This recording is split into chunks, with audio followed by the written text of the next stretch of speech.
Tak pandai baiki kereta pun tak apa, tapi kena tahu 9 komponen engine yang kerap rosak, terutama yang terakhir. Kalau tak, pergi bengkel mesti kena tipu. Selepas tonton, like dan simpan. Komponen pertama dipanggil injap solenoid VVT. Ia dipasang di sebelah penutup minyak jika rosak. Ada 4 simptom. Pertama, engine lambat memecut, pedal minyak tiada kuasa. Kedua, minyak naik mendadak. Ketiga, susah hidupkan engine sejuk. Kadang-kadang ambil beberapa menit. Keempat, engine bergegar. Komponen kedua ialah sensor oksigen. Dipasang pada pipe exhaust. Biasanya ada 2. Jika rosak, ada 3 simptom. Pertama, ada bau petrol dalam kereta. Paling jelas semasa melahu. Kedua, pipe exhaust keluarkan asap hitam. Ketiga, gagal pemeriksaan tahunan. Pelepasan asap melebihi had. Komponen ketiga ialah termostat. Ia dipasang dalam pipe air. Jika rosak, ada 3 kerosakan. Pertama, minyak naik mendadak. Kedua, kipas sentiasa berpusing, suhu air makin tinggi, mudah mendidih.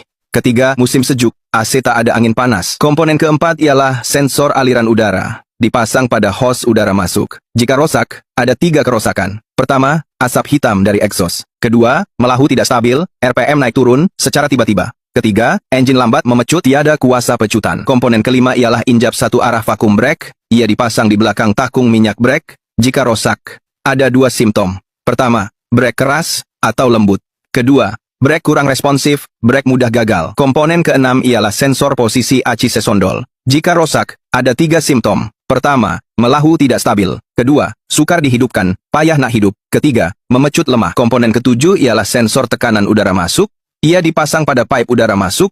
Jika rosak, ada 3 simptom. Pertama, tukar gear tersentak, tukar gear bergegar. Kedua, kuasa berkurang, tekan minyak lembab. Ketiga, asap exhaust hitam. Melahu kadang-kadang meletup. Komponen ke-8 ialah injap solenoid kanister. Dipasang berhampiran pipe udara masuk, ada 2 tiup padanya. Jika rosak, ada 2 kerosakan. Pertama, minyak naik mendadak. Dari 6 liter ke 10 liter. Mungkin karena ia rosak. Kedua, tudung tangki minyak ada bunyi sedut. Komponen ke-9, juga yang terakhir, yaitu injap exhaust. Jika rosak, ada 3 simptom. Pertama, engine makan minyak. Minyak makin kurang bila dipandu. Kedua, pipe exhaust asap biru. Ketiga, kuasa berkurang, memecut tiada kuasa. Biasanya kalau ia rosak, bengkel akan cari ribuan untuk overhaul engine, jadi kita mesti berhati-hati, jangan tertipu. Itulah 9 komponen engine yang paling mudah rosak. Yang tak ingat, tekan like dan simpan. Kongsi dengan kawan yang Kereta sebaru ini, RM3,000 pun tak ada orang nak tahu tak apa puncanya. Pemilik beritahu saya kereta ini ada masalah pelik. Setiap kali dia pergi stesen minyak, dia tak berani isi penuh tangki. Selepas tangki penuh, kereta tak boleh hidup. Pemilik cari saya melalui mesej peribadi. Hari ini kita datang tengok apa masalah sebenarnya. Mula-mula naik kereta dan cuba hidupkan enjin. Tengok. Penuh minyak, tadi isi penuh di stesen minyak seberang. Nanti kita cuba.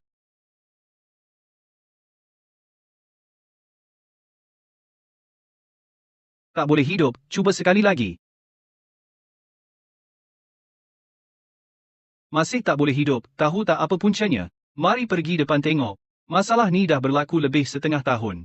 Pemilik dah cuba baiki di luar, tukar palang pencucur, cuci injap pendikit, cuci saluran minyak, tukar pam minyak, habis 2-3 ribu ringgit. Masalah masih tak selesai. Bila pemilik cari saya melalui mesej, dia kata, kalau kali ini saya datang pun tak boleh baiki. Dia nak hantar kereta ni ke pusat pelupusan dengan harga 3,000. Hari ini kita tengok sama ada boleh selesaikan masalah pemilik. Kereta tak boleh hidup, biasanya ada 3 punca. Sama ada saluran minyak, sama ada litar elektrik, atau saluran udara. Saluran minyak dan elektrik dah dibaiki oleh mekanik sebelum ini. Bahagian yang patut ditukar pun dah ditukar. Sekarang tinggal saluran udara saja. Bila cakap pasal saluran udara, kereta dia tak boleh hidup selepas isi penuh minyak. Saya syak ada 1 komponen rosak, dan banyak bengkel selalu terlepas pandang. Mari sini tengok. Komponen ni di sini, nampak tak? Ia dipanggil injap solenoid kanister karbon. Saya syak ia rosak. Kita buka dan periksa. Membukanya sangat mudah. Cabut plat ini dulu. Kemudian cari sepana, tanggal skru penetap di belakang. Sepana ni senang dijumpai, di kedai keras pun cuma beberapa sen. Cari pelayar, tanggal kanister. Pipe ni pun tanggal.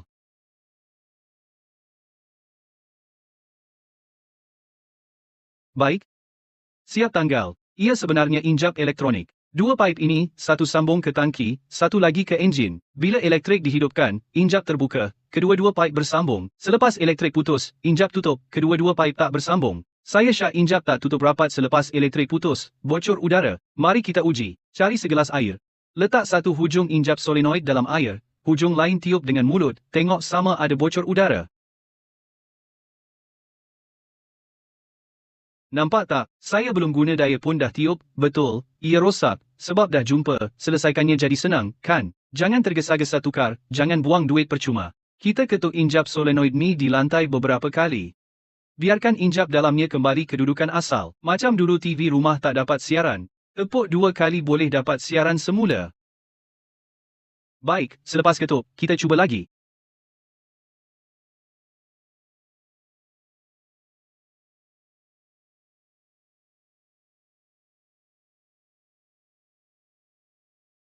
Nampak tak? Dah tak bocor. Sekarang kita pasang balik, tengok kereta boleh hidup ke tak, memang senang pasang balik semua pipe satu sambung enjin, satu lagi sambung tangki. Sekarang musim panas, suhu tinggi sangat, separuh tangki minyak okey. Kalau penuh tangki, wap petrol dalam tangki banyak. Kalau injap solenoid bocor, tak tutup rapat, wap petrol masuk terus ke enjin, buat campuran udara terlalu kaya, jadi kereta susah hidup. Pasang skru. Ketatkan skru. Okey, akhir sekali pasang palam ini semula. Okey, semua dah siap pasang. Sekarang saya masuk dan hidupkan, tengok kereta boleh hidup ke tak. Nanti kalau masalah selesai, kawan-kawan tolong like sokongan. Sekarang masa tengok keajaiban. Sedia untuk hidupkan, cuba buka kunci, tengok. Penuh tangki, baru isi minyak di stesen depan. Sedia 3, 2, 1. Hidup. Wah, kuasa sangat kuat. Cuba sekali lagi. Satu tepuk. Jom pergi depan tengok. Dah selesaikan. Tengok. Enjin berjalan sangat lancar. Masalah dah selesai sepenuhnya. Macam mana? Senang kan? Ikuti saya, belajar ilmu baru setiap hari. Cukup-cukup nak haram korang ajak menyesai aku telefon tanya habang. So kata kita telefon tanya habang ni ada saja benda dia nak babukan kita. Dia boleh kata hampa tahu dah dekat kau dah ni pada duduk rumah saja duk mengangkang duk belah badan kan hang buat nasi goreng cabai kering tu main hantar buang sikit Oh, cukup-cukup nak haram tu bukan minta tolong tu baru awet anjing babi hawak tak lalu haram jadah hangin aku lah. Ikutkan hati marah ni mau kalau kata gamak nampak duk berjalan depan rumah tu kebelah bagi melambung naik atas bumbung tu baru pada muka tu nak haram ni. So hampa bawang kita dengan cabai kering nak kita goreng mula-mula tadi tu kan hampa pi blend lepas blend mai tomeh balik tu sadok segan sangat Dia ingat kau dah ni macam dengan dia aku duduk rumah duk ngangkang saja kan duk olek kelopak bunga kewa dia hak kering tunggu hari nak bertabur kat tanah tu. Si Suraya duk ada di rumah tu hang suruh lah si pelesik hutan tu tolong buat sana nasi goreng cabai kering ni takkan tu pembodoh kayu kot. Gitu yang kau dah duk geram ni duk julang sangat menantu nak haram hang tu menantu bodoh kayu hang tu tapi nak makan darah apa tak arti buat. Aku pun penat dah lagu ni kalau sedia-sedia kan mampus lagu ni toke babi je kandang nak haram oi. Mak apa aku pun tak pernah menyusahkan aku sampai teruk macam ni kan duk buat babu sedia-sedia lagu ni. Padan lah anak-anak hang tu tak ada kasih kan hang beramboi keluar pada rumah haram tak pernah balik mai tengok pun. Aku ni sabit naluri manusia aku ni duk elok lagi duk ada lagi lah. Aku ambil tahu mau kalau kata gamodak ke aku ajak bang Ibrahim ni beramboi pergi duduk jauh buang baru padan dengan muka hang. Mampus kerain lah hampa kat dalam rumah tu mau kalau kata gamok tak ada aku kat sini hang tahu. Dia ingat kami ni heran sangat dengan muka dia tu. So kata laki aku ni anak jantan dia kan tolong cermat sama nak pi belajar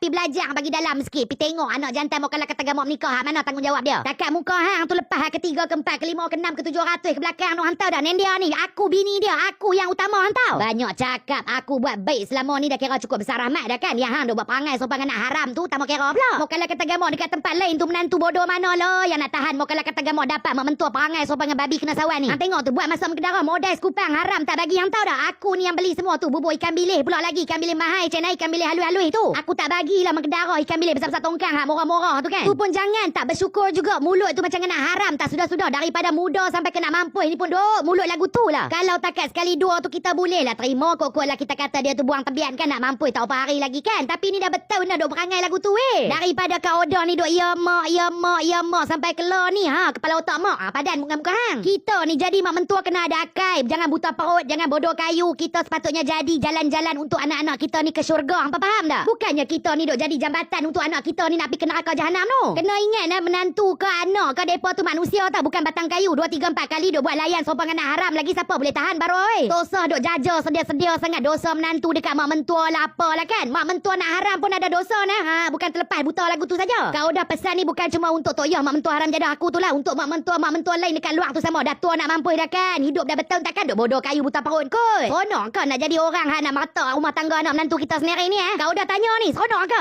Dengar tak? Mau kalau kata gamau tak dengar tu ni, kau dah nak abang bagi ke hampa ni sayang. Mau kalau kata gamau telinga hampa tu ada problem apa-apa kan, kot-kot lah tersumbat ayat liok laki hampa kan. Hang pula lawa macam mana laki hang duk nampak macam aiskrim je malam-malam. Kot-kot lah kan terlekat biji buah mata kucing ke, terkambuh dengan bulu ayam ke, bulu daun rokok ke. Bukan tak tahu ada yang jenis buta perut ni kan, korek telinga pakai daun rokok tu Tak usah duk takut, tak usah duk teriak. Pakat-pakat lapi klinik Al-Fatih. Depa ada doktor khas untuk nak cuci balik telinga hampa. Depa ada rawatan semua cukup lengkap. Dan bukan cuma untuk telinga kokot lekat apa dalam lubang hidung ke, dalam engkong ke, semua depa boleh buat sayang. Hampa pi saja klinik Al-Fatih. Harga murah-murah je sayang. Pula tu doktor dia bagus-bagus, mesra orang tua-tua, mesra budak-budak. Jangan takut, jangan risau. Pakat-pakat lah hampa pi klinik Al-Fatih.